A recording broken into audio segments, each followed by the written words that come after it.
Movie की starting में एक छोटे से टाउन को दिखाया जाता है जहां जेसन रहता है।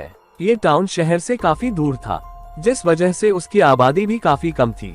जेसन को वहां के चर्च को साफ करने का काम मिलता है, इसीलिए वो सफाई करने चर्च के टॉप पर बने हुए कमरे में चला जाता है। सफाई के दौरान जेसन को वहां एक इसी टाउन का मॉडल मिलता है जो कि परफेक्ट टाउन की तरह ही दिख रहा था। वो उस मॉडल की डिटेल्स देखकर काफी हैरान था। तब उसे मॉडल में एक चाबी और एक बटन दिखता है। तब जेसन चाबी को घुमाकर बटन को दबा देता है और ग्रीन लाइट जल जाती है और मॉडल का मैकेनिज्म शुरू हो जाता है। मॉडल पर धूल लगी हुई देखकर जेसन एक स्प्रे से उस पर पानी मारने लगता है। तभी बाहर बारिश होने लगती है और विंडो के पास जेसन के जाने पर बारिश अचानक से बंद हो जाती है और जैसे ही वो दोबारा पानी स्प्रे करता है तो फिर बारिश शुरू हो जाती है।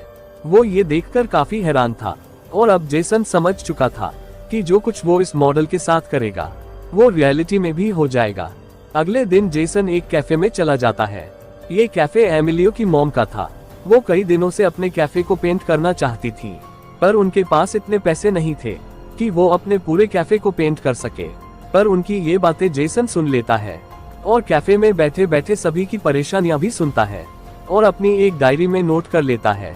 रात में जेसन नेल पेंट से पूरे कैफे को पेंट कर देता है और जब अगले दिन एमिली और उसकी मॉम कैफे पर लगा नया पेंट देखती है तब वो काफी खुश हो जाते हैं।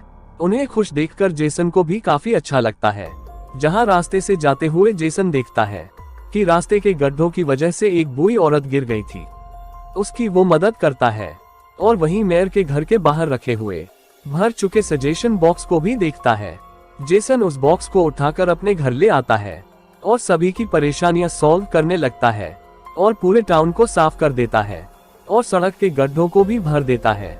इसी दौरान उसे रास्ते पर बैठा एक भूखा कुत्ता दिखता है जिसे भी वो एक बड़ी सी हड्डी दे देता है और उसके भी मजे करवा देता है।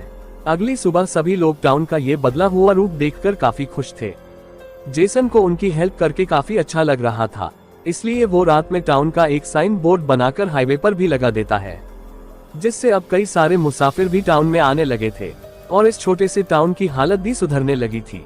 लेकिन इस सब का क्रेडिट वहाँ का लालची मेयर ले लेता है जिसका नाम कोरलिन था। सभी लोग यही समझ रहे थे कि मेयर ने ही ये सब करवाया है और उसे बुलाकर वो उसका सम्मान भी करते हैं, जहां मेयर भी फ्री का क्रेडिट लेने से नहीं चूकता। ये सब देखकर जेसन को काफी गुस्सा आता है और वो मेयर को सबक सिखाने के लिए रात में एक छोटे से कंकड़ को मेयर की कार पर फेंक देता है, जिससे उसकी कार चकनाचूर हो जाती है और सुबह ये देख मेयर पागलों की तरह चिकनी चिल्लाने लगता है। वही एमिलियो वहां खड़े खड़े उसकी टूटी हुई कार की एक ड्राइंग बनाता है, जिस ड्राइंग को देखकर मेयर उसे धमकाने लगता है। पर एमिलियो की मॉम वहां आकर उसे ही 4 बातें सुना देती है। उसी रात मेयर को जेसन रास्ते से जाते हुए देखता है और वो एक छोटी सी स्पाइडर को मॉडल में उसके पीछे लगा देता है। एमिलियो भी उस जायंट स्पाइडर को देखता है जो कि मेयर के पीछे लगी थी। मेयर उस स्पाइडर को देखकर काफी डर जाता है, पर स्पाइडर को झट से जेसन उठा लेता है।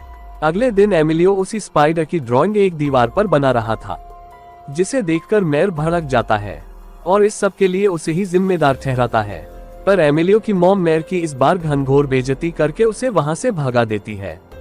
इसके बाद जेसन एक नया साइन बोर्ड हाईवे पर लगाता है, पर इस साइन बोर्ड की वजह से शॉर्ट सर्किट होने से पूरे टाउन की बिजली चली जाती है, जिस वजह से लोगों की चर्च में एक मीटिंग होती है जहां सभी मेयर से पूछते हैं कि लाइट कब तक आएगी।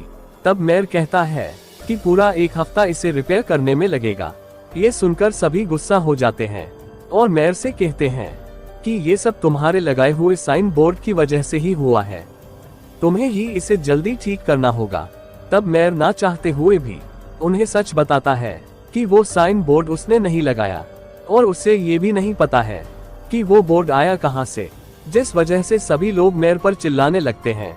लोगों का गुस्सा देखकर मेयर वहां से भागने लगता है, जहां बाहर उसे एमिलियो दिखता है। तब वो उसकी बनाई ड्राइंग्स को सभी को दिखाने लगता है और सभी को बताता है कि ये लड़का किसी तरह का ब्लैक मैजिक करता है और इसी ने ये सब किया है।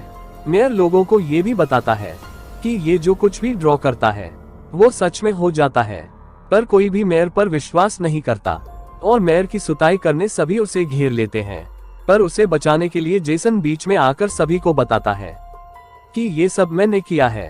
तब सभी मेयर को कोसने लगते हैं कि तुमने बस मुफ्त का क्रेडिट लिया है और एक भी काम नहीं किया, तुम लालची हो। लोग जेसन से पूछते हैं कि ये सब तुमने कैसे किया। तब जेसन सब सच बता देता है और एक माचिस की कुछ तीलियां उनसे मांगता है और उसे मॉडल में रखकर जला देता है। ये देखकर मेयर भी वहां जाता है और जेसन से कहता है कि हम इस मॉडल की मदद से पूरे टाउन को बदल देंगे। पर जेसन इसके साफ खिलाफ था और मेयर को मॉडल में कुछ भी छेड़खानी करने से मना कर देता है, जिस वजह से मेयर और जेसन के बीच लड़ाई होने लगती है और मॉडल नीचे गिरकर टूट जाता है और रियलिटी में भी पूरा टाउन तबाह हो जाता है। पर टाउन के लोगों को कुछ नहीं होता, पर टाउन की सभी बिल्डिंग्स को काफी नुकसान होता है। जिसके बाद अगली सुबह एमिलियो जेसन से पूछता है कि क्या हम उस मॉडल को फिर से रिपेयर नहीं कर सकते। तब जेसन उन्हें बताता है कि ये नामुमकिन है, जहां उन्हें एक बहुत बड़ी गोल्ड की रिंग सड़क के बीचों बीच दिखाई देती है। ये जेसन की ही वेडिंग रिंग थी, जो कि लड़ाई के दौरान मॉडल पर गिर गई थी। जेसन उन्हें बताता है कि इस रिंग को बेचकर इतना पैसा मिलेगा कि हम पूरे टाउन को पहले से भी बेहतर बना सकते हैं। और इसी के साथ इस मूवी का यही एंड होता है। Thanks for watching.